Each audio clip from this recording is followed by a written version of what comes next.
Hi guys, and welcome back again sa Happy Tummy Channel. Panibagong araw at panibagong negosyo ideas, negosyo recipe na naman ang ating ibabahagi para sa inyo. Sa ngayon, nandito naman tayo sa ating crispy fry.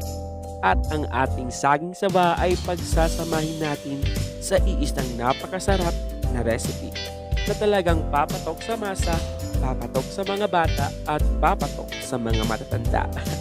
Kaya ano pang hinihintay mo, tapusin mo itong video hanggang sa huli at mag-subscribe ka na. Simulan na natin ang pagluluto. Tara na!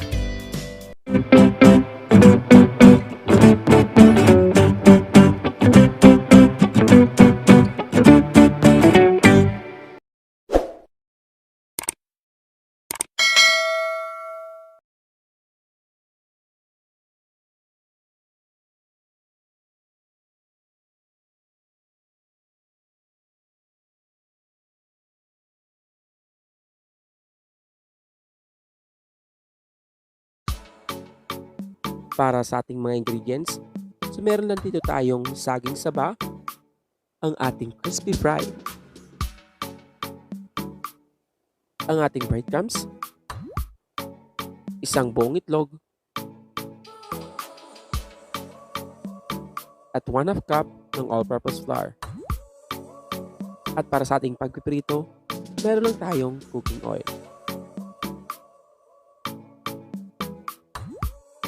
At para sa ating unang procedure ay balatan muna natin ang ating mga saging saba. Ayan guys, dapat ang ating bibilihin na saging saba ay yung hinog na para matamis ito. So balatan lang natin itong lahat.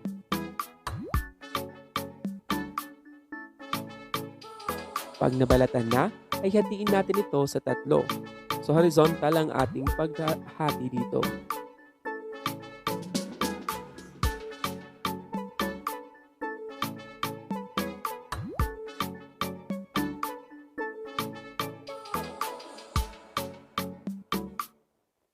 Pag nahati na nga lahat, ay kumuha tayo ng barbecue stick and then tusupin lang natin ang ating mga nahating saging saba.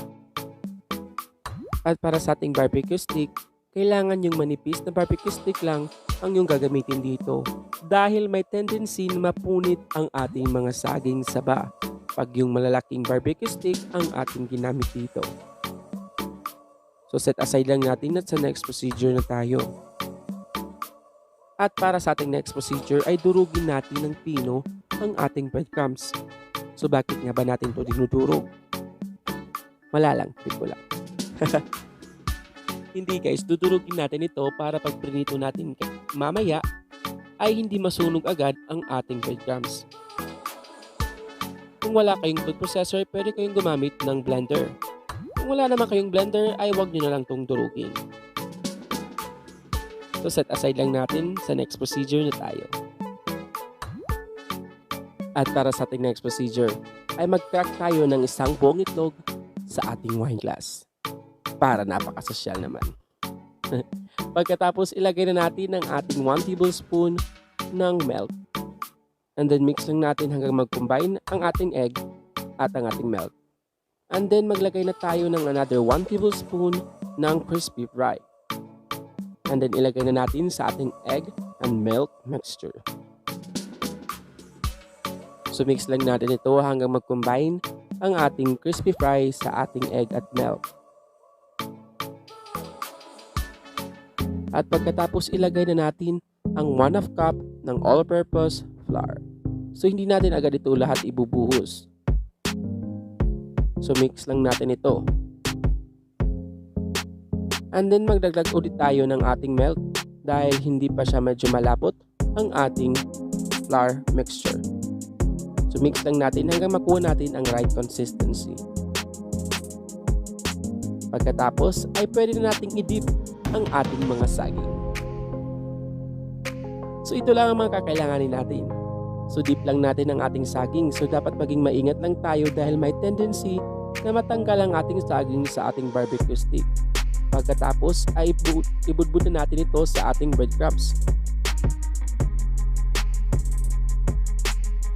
And then repeat the process lang sa lahat ng ating mga saging.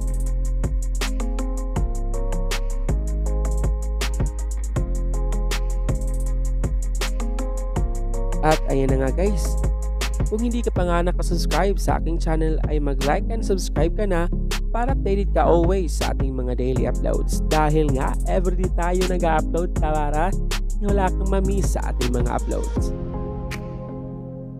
So yan guys, set aside lang natin and mag-ready na tayo para sa ating pagpiprito.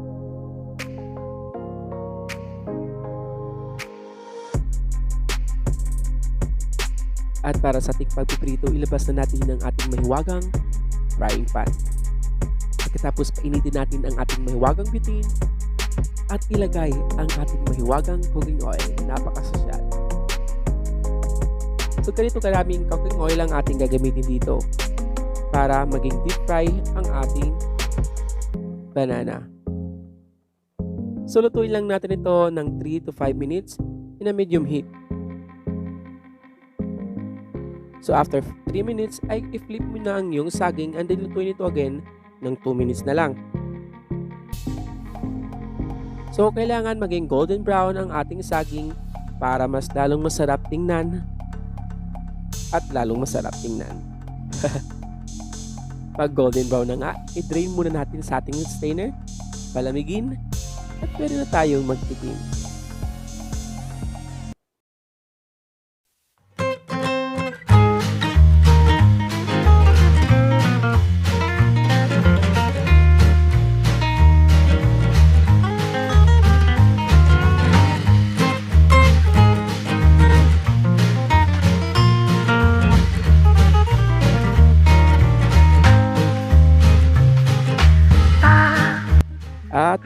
At eto na nga guys, alam kong takam na takam ka na.